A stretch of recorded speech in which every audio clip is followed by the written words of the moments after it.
마태복음 6장 9절에서 13절 공독하겠습니다. 그러므로 너희는 이렇게 기도하라. 하늘에 계신 우리 아버지여, 이름이 거룩히 여김을 받으시오며 나라가 임하옵시며 뜻이 하늘에서 이루어진 것 같이 땅에서도 이루어지이다. 오늘 우리에게 일용할 양식을 주시옵고 우리가 우리에게 죄 지은 자를 사하여 준 것 같이 우리의 죄를 사하여 주시옵고 우리를 시험에 들게 하지 마시옵고 다만 악에서 구하시옵소서. 아멘.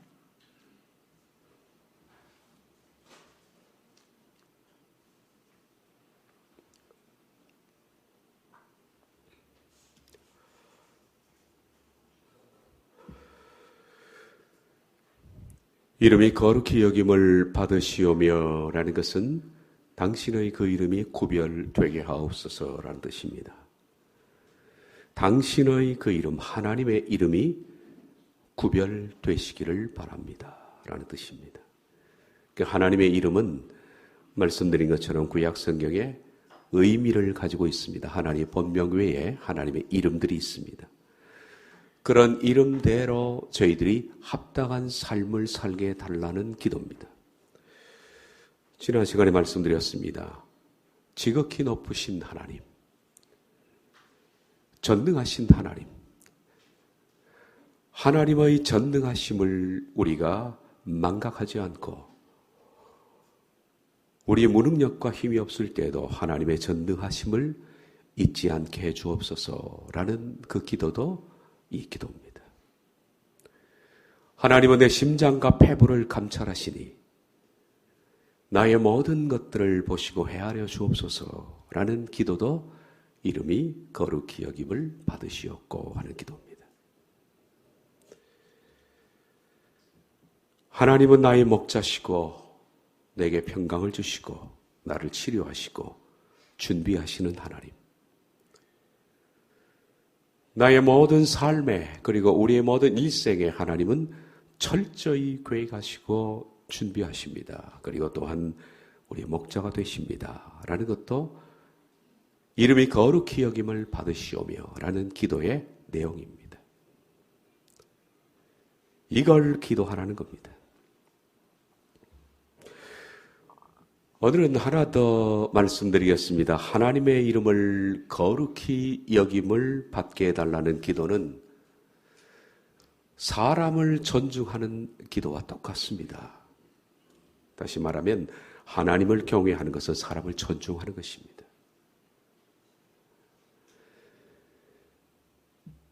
이름이 거룩히 여김을 받게 해 주옵소서라는 기도는 제가 하나님이 지으신 사람들을 존중하겠습니다 라는 그 내용이 내포되어 있다는 것을 사람들이 별로 모르고 사는 것 같습니다. 창세기 20장에는 이런 기사가 있습니다. 아브라함이 가나안의 한 도시 그랄로 내려갔습니다. 그랄 땅은 함 자손의 땅입니다. 피부가 까만. 함 자손들은 셈 자손들에 대한 적대적인 감정을 그들의 심려 밑바닥에 깔고 있습니다.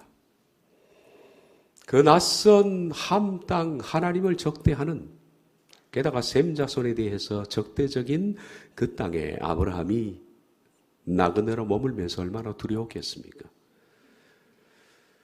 언제 어느 순간에 약탈하고 빼앗고 죽일지 모릅니다. 그 땅에 내려간 겁니다. 그런데 얼마나 벌벌 떨었을까요? 이런 환경적인 두려움이 닥치면서 아브라함이 뭘 잃었느냐 하면 하나님을 경외하는 마음을 잃었습니다. 하나님을 두렵게 생각하기보다 사람이 두려운 겁니다. 그러다 보니까 하나님을 두려워하는 마음을 잃었습니다. 하나님을 두려워하는 마음을 잃으니까 어떤 일이 생겼느냐 하면 자기가 목숨을 건지려고 자기의 아내를 누이라고 속인 겁니다. 목숨 부지하려고.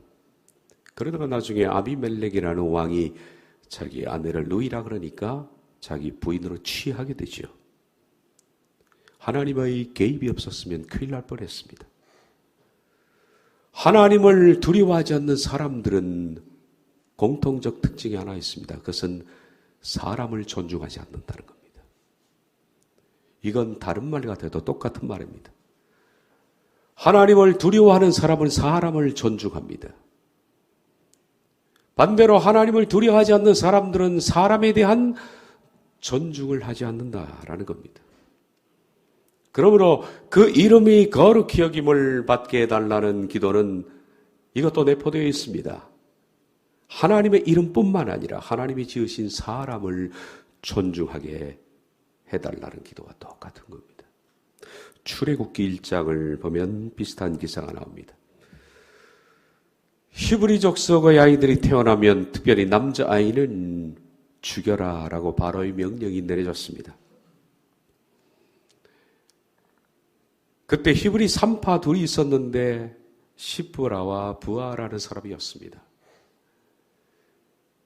이 두 산파가 만약에 아들인데도 살려두면 그들의 목숨은 단박에 떨어지게 되어 있습니다. 그런데 그들은 목숨을 걸고 바로의 명을 거역합니다. 발각되면 대번에 죽을 텐데. 그리고 히브리 남자아이들을 살립니다. 그 가운데 모세가 살아났죠. 왜 그랬을까? 출애굽기 1장 14절은 이렇게 기록하고 있습니다. 산파들이 하나님을 두려워하여 라고 말합니다.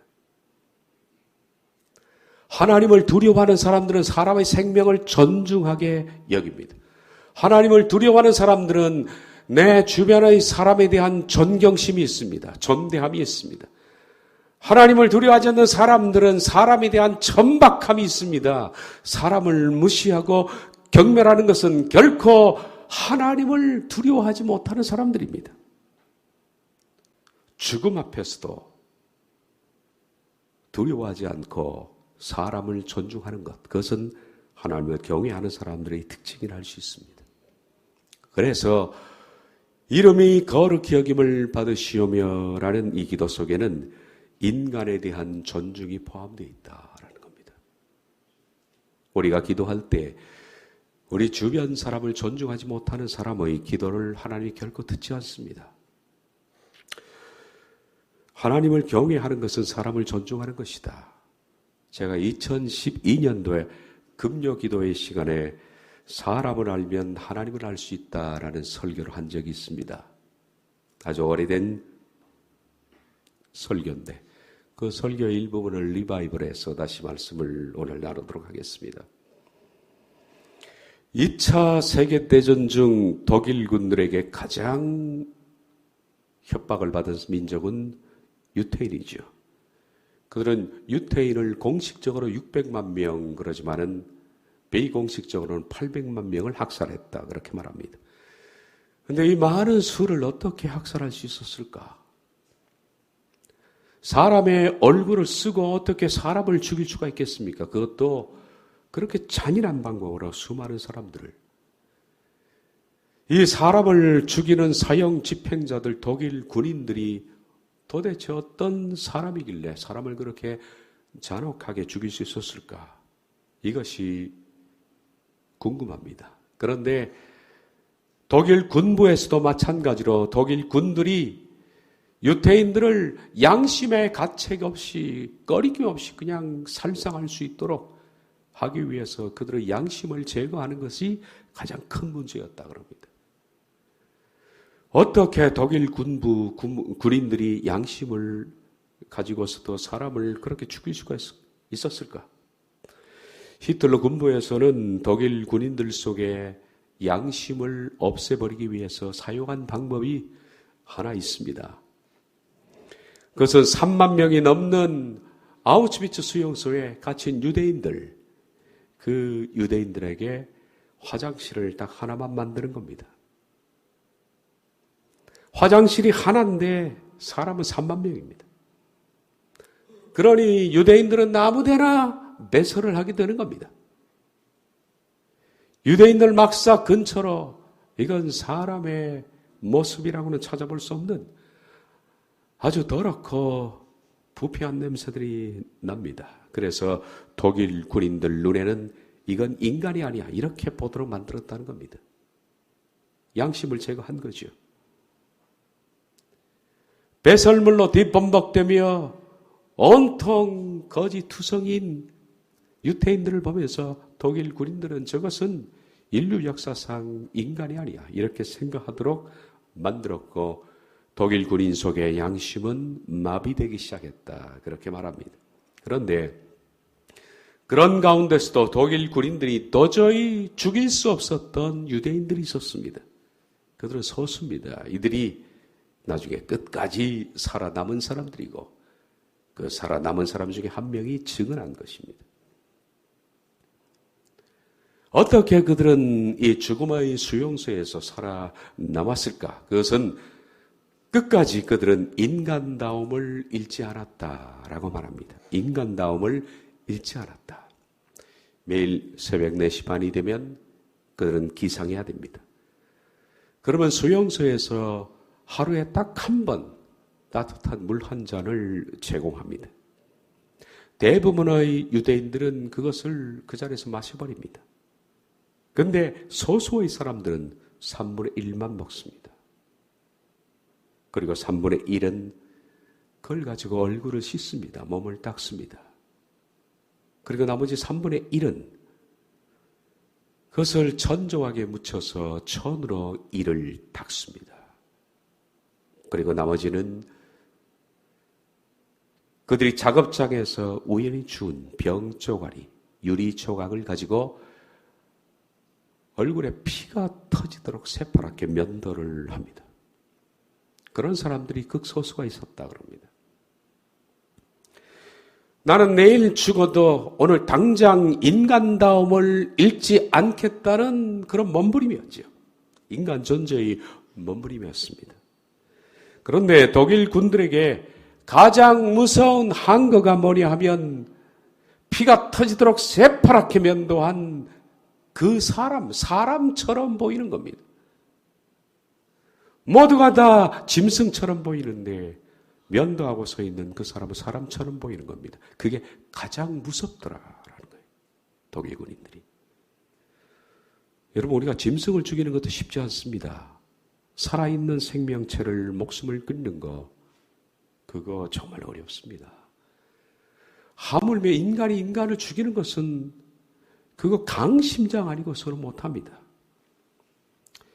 매일 아침이 되면 일정 시간에 유대인들은 전부 도열합니다.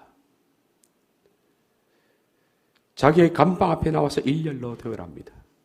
그러면 독일 군인들이 지나가면서 무작위로 그들 가운데 오늘 처형될 사람들을 골라냅니다. 지나가면서 그냥 너 지적하는 사람은 앞으로 나옵니다. 그리고 그들은 가스실로 혹은 생체 실험실로 끌려갑니다.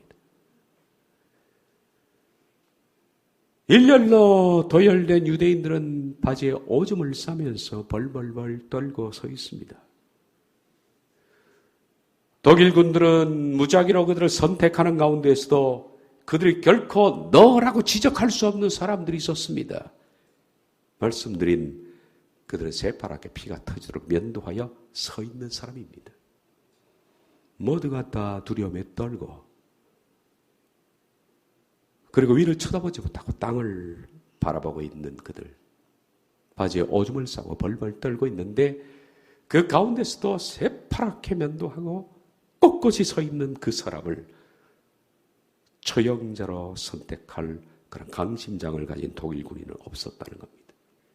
이들이 살아남은 겁니다. 사람은 모두가 다 존엄성이 있습니다. 사람은 사람 나올 때 가치가 있는 겁니다. 신 에머슨이 그런 말을 했습니다.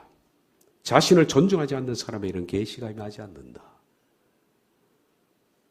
에머슨이 그리스도인인지 아닌지는 모르겠습니다만은 우린 계시라는 측면에 강조점을 두지 말고 어쨌든 이 말의 의미는 자신을 존중하고 자신을 사랑하는 사람을 하나님이 사랑하신다는 겁니다. 내가 내 존재를 천박하게 생각하고 그리고 아주 낮은 자존감으로 시달리는 사람을 하나님은 사랑하지 않는다라는 그 뜻과 비슷한 것 같습니다. 우리들은 모두 우리 자신에 대한 존엄성이 있습니다. 존엄성. 나에 대한 존엄성, 내 존재는 존엄합니다. 내 삶은 존엄합니다. 나에 대한 존엄성을 잃지 않는 사람은 다른 사람도 존엄하게 생각합니다. 보통 다른 사람을 무례하게 대하고 함부로 얘기하고 그리고 상처를 쉽게 입히는 사람들은 자기 자신을 존중하지 않는 사람입니다. 그런 사람이 남들에게 함부로 하는 겁니다. 그런데 자신을 존중하는 사람, 나를 존엄하게 생각하는 사람은 타인도 존엄하게 여긴다는 겁니다. 내가 나를 사랑하면 다른 사람도 사랑할 수가 있습니다. 자신이 자신을 사랑하지 않으면 다른 사람도 사랑할 수 없습니다. 마태복음 7장 12절에 이런 말씀이 있죠. 소위 골든룰, 황금률이라고 불리우는 말씀입니다. 그러므로 무엇이든지 남에게 대접을 받고자 하는 대로 너희도 남을 대접하라. 이것이 율법이요 선지자니라. 율법이요 선지자라는 것은 구약이라는 겁니다. 예수님 말씀하십니다. 구약 성경은 이런 말씀이 있다. 너희가 남에게 대접을 받고 싶은 마음, 그 마음을 가지고 남을 대접해라. 이것이 성경이니라. 우리들은 우리 옆 사람이 나를 존중하게 대하면 기분이 좋습니다. 그 사람이 나를 귀하게 대할 때, 그 사람이 나를 귀중하게 여겨줄 때, 내 가치를 인정해 줄 때, 우린 굉장히 기분이 좋습니다. 마찬가지로 그분도 그렇다는 겁니다. 그러니 내가 먼저 그분에게 존대함을 가져라. 존중함을 가져라. 그러면 그도 나를 존중할 것이다. 이것이 율법이요 선지자니라. 하나님의 사람은 특징이 하나 있습니다. 하나님을 경외하는지 아닌지를 볼 수 있는 여러분은 중요한 판별력이 하나 있습니다. 그 사람이 하나님을 경외하는지 아닌지를 뭘로 보고 판단할 수 있을까요? 새벽기도 나가는 거, 금요기도, 금식기도도 하고요, 헌금 잘 드리는 거 아닙니다. 그 사람이 정말 하나님을 경외하는 사람인지 아닌지를 볼 수 있는 것은 그가 주변 사람에게 어떻게 대하는지를 보면 태도를 보면 알 수 있습니다. 그가 자녀들에게 어떻게 대하는지, 그가 내 아내와 남편에게 어떻게 대하는지, 우리는 이것을 모릅니다. 가정생활은 모르기 때문에. 만약에 볼 수 있다면 그가 가정에 들어가서 자기 아내와 남편에게 어떻게 대하는지, 자기 자녀들에게 어떻게 대하는지를 보면 그가 참 하나님을 경외하는지 아닌지를 판별할 수가 있다라고 할 수 있습니다. 정말 하나님을 경외하는 사람은 자신의 배우자를 존중합니다. 그리고 자녀들을 존중합니다. 그걸 보면 알 수 있습니다. 이론이 아닙니다. 실제로 하나님을 경외하면 그런 마음이 생기는 겁니다. 내가 이렇게 소중한 존재인데 그 사람도 역시 소중한 존재입니다. 그런데 오늘날 한국교회 안에 흐르는 인간관계의 천박함을 보면서 우리는 너무 실망을 많이 합니다. 왜 이렇게 교인들끼리 존대함이 사라졌을까요? 인간관계의 천박함이 이렇게 흐를까요? 왜 이렇게 교인들끼리 함부로 얘기하여 상처를 입히고 그리고 함부로 대해서 관계가 깨지는 경향이 있을까요? 이러고도 우리가 하나님을 경외하는 사람이라고 할 수 있을까요? 그렇게 심한 논쟁과 말다툼과 그리고 분열과 이런 것을 보면서 어찌 그가 하나님의 사람이라고 할 수 있습니까? 여기 가까운 곳에 제법 큰 교회, 제 친구 목사님이 심우하는 교회가 있습니다. 얼마 전에 전화가 와서 제가 듣고 알았습니다. 교회가 난리가 났더라고요. 난리가 났어요. 난리가 난 원인을 쭉 들어보니까 그거 사람이 별거 아닌 얘기입니다. 아니면 죄송합니다 할 문제예요. 그러면 지나갈 문제예요. 그런데 그 문제를 문제 삼아서 지금 오늘도 그럴 겁니다. 주일 이 시간이니까 당회실을 점거하고 목사님이 설교하지 못하게 만들고 밖에서 권사들이 고래고래 가음을 치르고 장로들이 난장판을 피우고 이게 하나님의 사람들이 아니죠. 이건 그걸 보면 신앙이 아닙니다. 그건 신앙이 아닙니다. 약간의 실수로 벌어진 일입니다. 그러면 서로 대화하면 해결될 문제인데 그렇게 폭력을 써서 어쩌겠다는 겁니까 이게. 교회가 난리가 났습니다. 이게. 지금 벌써 오늘 4주차입니다. 4주차.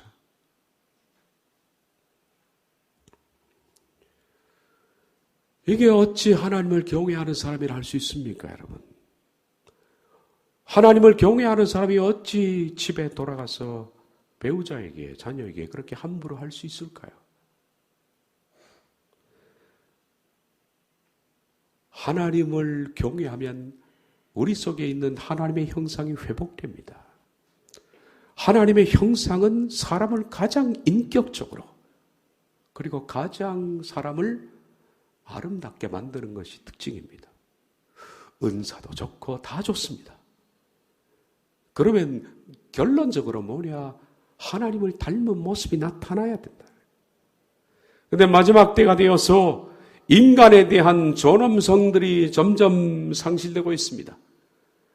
밖에서는 먹고 빼앗고 죽이고 밟고 폭력적이고 공격적이고 세상 사람은 그러한다 할지라도 하나님의 사람들이 이렇게 살아서 어찌 그가 하나님을 경외하는 사람이라고 할 수 있을까요?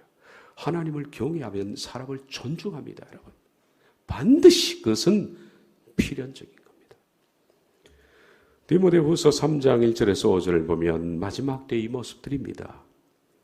너는 이것을 알라. 말세에 고통하는 때가 이르러 사람들이 자기를 사랑하며 돈을 사랑하며 자랑하며 교만하며 비방하며 부모를 거역하며 감사하지 아니하며 거룩하지 아니하며 무정하며 원통함을 풀지 아니하며 모함하며 절제하지 못하며 사나우며 선한 것을 좋아하지 아니하며 배신하며 저급하며 자만하며 쾌락을 사랑하기를 하나님 사랑하는 것보다 더하며 경건의 모양은 있으나 경건의 능력은 부인하는 자리. 이 같은 자들에게서 내가 돌아서라. 하나님의 사람들이 아니기 때문입니다. 원통함을 풀지 않고 감사하지 않고 부모를 거역하고 비방하고 모함하고 절제하지 못하는 사람은 하나님 경외하는 사람이 아닙니다. 아닙니다. 속지 마십시오. 특히 마지막 때를 살아가는 우리들, 종말을 알고 구원의 길을 걷는 사람들조차도 공격적이고 여유가 없고 칼날 같은 사람들을 많이 봅니다. 그거 아니죠. 우리가 인간을 사랑하면 하나님이 발견됩니다. 인간을 사랑하면. 여러분, 사람을 보면 사람이 다 불쌍하잖아요. 모든 사람 다 불쌍합니다. 하나님을 더 깊이 경외하고 하나님을 알면 알수록 여러분 속에 생기는 새로운 현상이 하나 있을 터인데 그 현상이 뭐냐 하면 사람이 불쌍해진다라는 겁니다. 신앙이 깊어지면 깊어질수록 내 주변의 사람들이 불쌍해집니다. 이게 신앙의 회복입니다. 다 불쌍합니다, 사람들이. 불쌍할 이유가 없는데 불쌍합니다. 인간 속에는 하나님의 형상이 있습니다. 비록 그것이 죄로 말미암아 구겨져 있지만은 그래도 있습니다. 그래서 인간을 가까이 다가가면 그 하나님의 존귀한 형상을 볼 수가 있습니다. 모두가 다 존귀한 사람이라는 겁니다. 존귀한 사람이라는 겁니다. 여러분은 김진홍 목사님에 대해서 좋은 개념을 가지고 있는 분도 있고 나쁜 개념을 가지고 있는 분도 있을 겁니다. 그런데 그걸 떠나서 김진홍 목사님의 초창기 간증을 제가 들어왔는데 그분이 청계천에서 사역할 때입니다. 그때 청계천 그러면 전부 난민들이 그냥 판자촌 지어놓고 정말 비참하게 살았을 때입니다.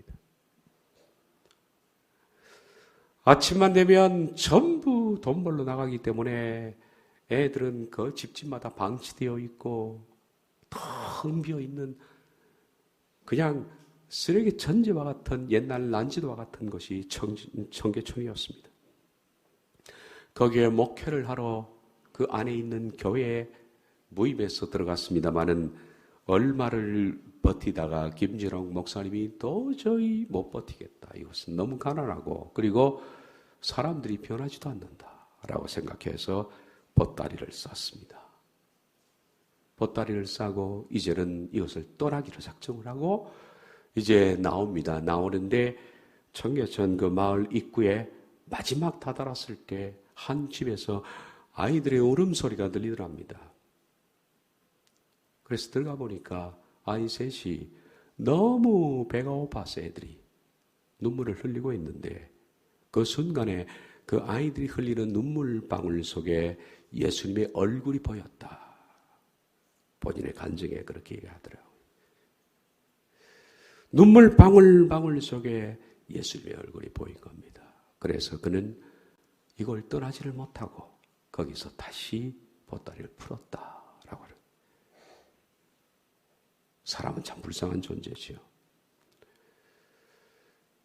일본의 기타모리라는 사람은 고통의 신학이라는 단어를 만들어낸 사람입니다. 고통의 신학. 그는 이렇게 그의 책에서 말합니다. 하나님이 어디 계신지 보고 싶습니까? 그러면 산으로 올라가지 말고 고통당하는 사람 가까이 가보십시오. 바로 그 사람들 속에 하나님이 있습니다. 라고 말합니다. 아파하는 사람들 속에 하나님이 있습니다. 비록 인간은 타락했지만은 모든 피조물 가운데 하나님의 형상을 가진 인간, 유일한 인간, 하나님의 형상을 볼 수 있는 존재는 인간입니다. 그러므로 아파하는 인간에게 가까이 가면 하나님의 형상을 볼 수가 있는 겁니다. 하나님을 경외하는 사람들은 이처럼 사람을 존중합니다. 인간에게는 두 개의 얼굴이 있죠. 하나님의 형상과 타락된 모습입니다.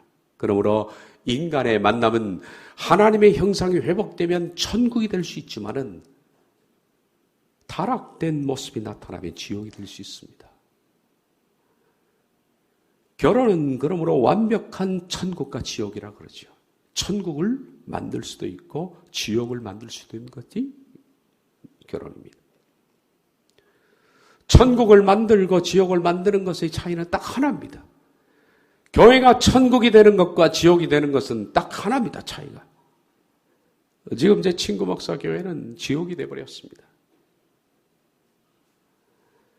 교회가 천국이 되는 것은 딱 하나. 그것은 인간과 인간, 저와 여러분 사이에 서로 존엄성을 갖고 있는 겁니다. 내 주변 사람에 대한 존엄성을 갖고 대할 때 그래서 우리가 천국이 되는 겁니다. 그런데 이 존엄성을 상실하면 그 집단은 마귀 집단이 되는 겁니다. 마귀 집단이. 가정이 마귀 집단이 되고 교회가 그리고 목사와 교인이 교인끼리 서로 그런 집단이 되는 겁니다. 자신을 존중하는 사람은 하나님을 존중합니다. 다른 사람을 존중합니다. 하나님을 경외하는 사람은 자신을 존중합니다. 그리고 자신을 존중하는 사람은 다른 사람을 존중합니다. 다른 사람을 함부로 대하는 사람은 자기 자신에 대해서 자존감이 결여되어 있기 때문입니다. 자기가 자신을 얼마나 우습게 보면 그런 식으로 남들에게 할까요? 그런 식으로. 시편 중에 시편이 시편 23편도 있고 8편도 있고 여러 편이 있습니다. 그 중에 시편 8편입니다. 시편 8편은 다윗이 가장 어려웠던 때 기록한 시편이라 그럽니다. 사울이 자기를 죽이려고 10년 동안에 따라다녔는데 더 이상 숨을 곳이 없던 그가 자기가 죽인 골리앗의 동네인 블레셋으로 들어갑니다.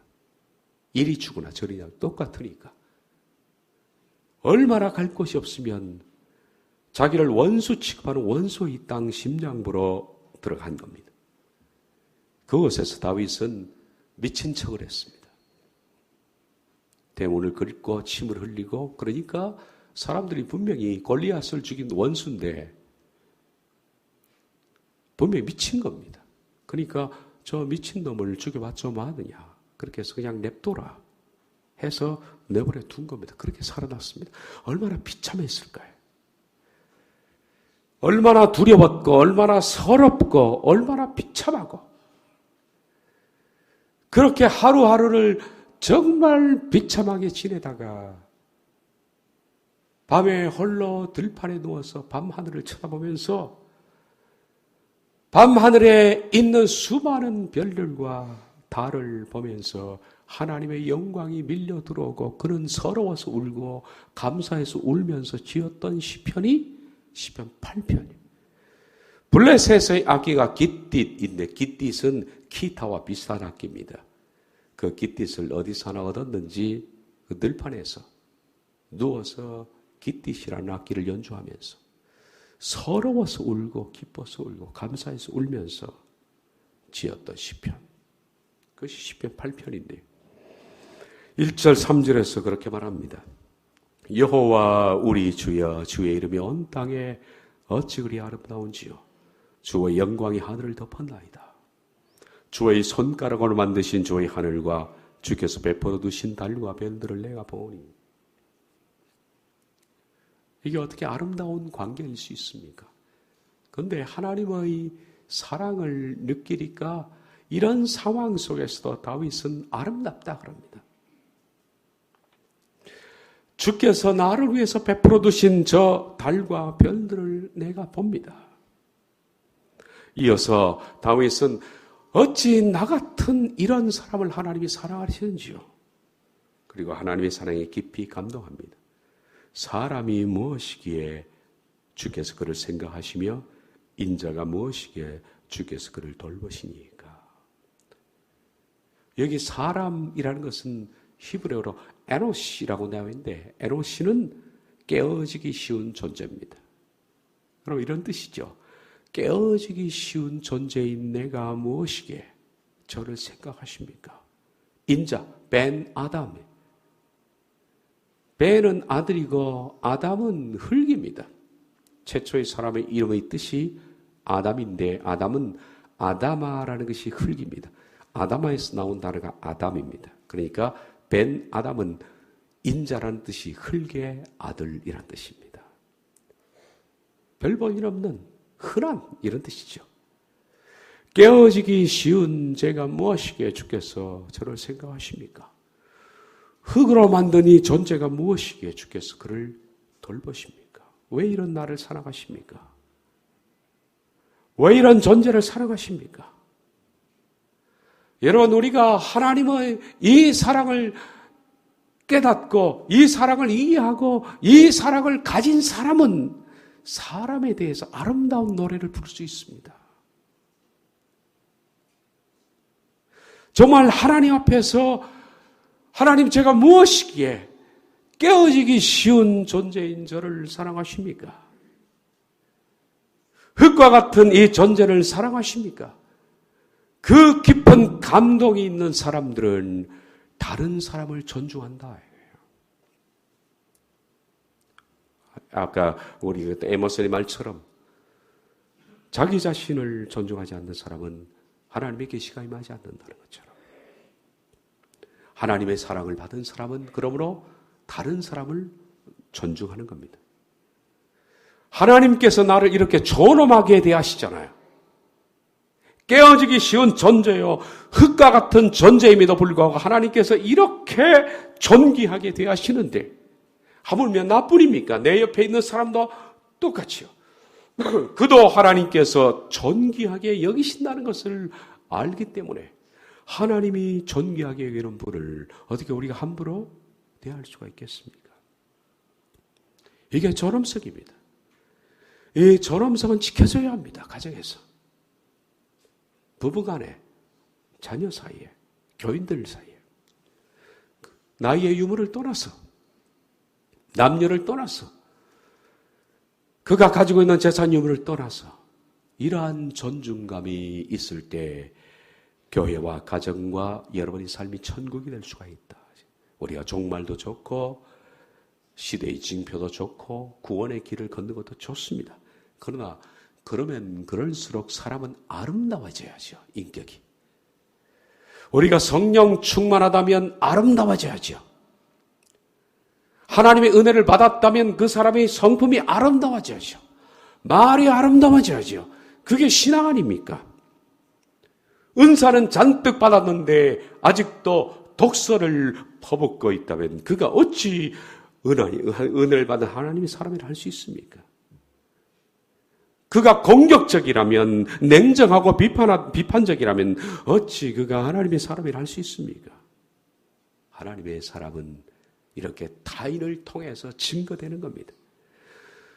우리 교인들끼리 서로 존대하고 함부로 말하지 말고 어린 나이까지도 존중하고 예절을 지키고 그리고 서로 존엄성을 가지고 대화하는 거예요. 시편 8편 5절에 보면 그를 하나님보다 조금 못하게 하시고 영화 전기로 간을 씌우셨나이다. 참 대단한 표현입니다. 그를 하나님보다 조금 못하게 하시고 와 대하세로 메하트메 엘로힘 그를 하나님보다 조금 부족하게 하셨습니다. 원뜻은 하나님보다 조금 부족하게 하셨습니다. 사람이 뭐길래 말입니다. 이런 표현을 쓸 수 있습니까? 하나님이 창조한 인간을 하나님보다 조금 부족하게 만드셨습니다. 그리고 그에게 영화와 존귀로 관을 씌우셨습니다. 영화와 존귀는 관을 씌우는 건 뭡니까? 이게 왕입니다. 왕이 영화와 존귀로 관을 쓰는 겁니다. 그러니까 하나님께서 인간을 왕처럼 만들었다라는 얘기입니다. 놀라운 표현입니다. 장애가 있는 사람이나 없는 사람이나 가진 자나 못 가진 자나 잘생긴 자나 못생긴 자나 하나님께서 영화와 존귀로 관을 씌우신 다 임금들입니다. 왕처럼 하나님께 지었다는 겁니다. 그런데 사람들은 이렇게 존귀하게 만들어진 사람을 그저 학교를 어디 나왔느냐 학식, 학력, 지식, 재산, 외모, 직책 이런 걸로 사람을 함부로 취급하는 이런 불상사를 저지르고 있는 겁니다. 하나님은 저와 여러분을 한결같이 작품으로 만들었습니다. 에베소서 2장 10절을 보면 우리는 그의 만드신 바라. 영화 성경에 보면 만드신 바가 왁맨십이 작품입니다. 이것은 마치 장인이 하나하나 정을 쪼아서 만들듯이 한 땀 한 땀 세게 만드신 수공품이라는 겁니다. 우리 모두는 하나님께서 마치 장인이 정성 들여 작품을 만드는 작품처럼 모두가 작품이라는 겁니다. 그러므로 다른 사람을 함부로 대하는 것은 하나님의 작품을 모독하는 행위와 같은 것이다. 존귀하게 대하라. 내가 말을 존귀하게 하면 그도 나를 존귀하게 대합니다. 내가 천박한 말을 쓰면 그 사람도 나를 그렇게 대하지 않습니까? 할머니, 할아버지가 경사진 고갯길을 더운 날에 오르고 있었습니다. 할머니가 힘들어서 걷다가 콧소리로 애교 섞인 목소리로 영감 나 업어주지 그랬어요.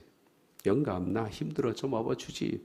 영감 좀 업어주지 그러면 힘든데 남자 체면에 할머니를 업었습니다. 할머니는 미안했던지 콧소리로 또 말합니다. 무거워 그래.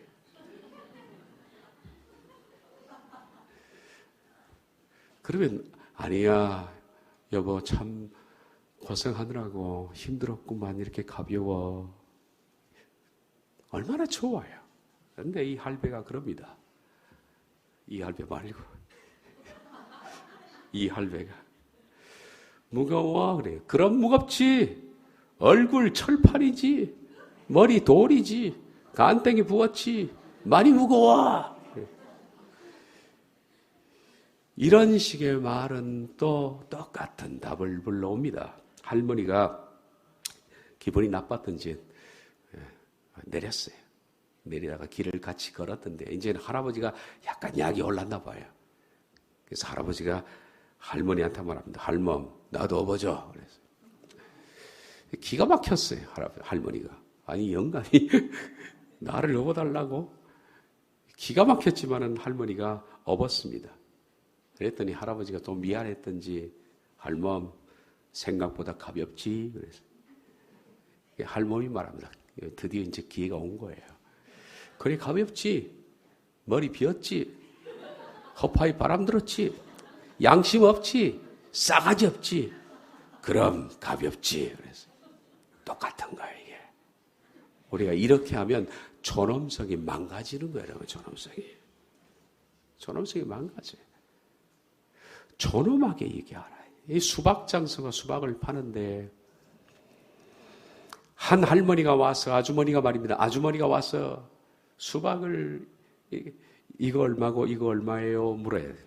그런데 이 수박도 이거 파는 아저씨도 인격이 있는데 꼭 그렇게 말합니다. 이놈 얼마고 저놈 얼마요.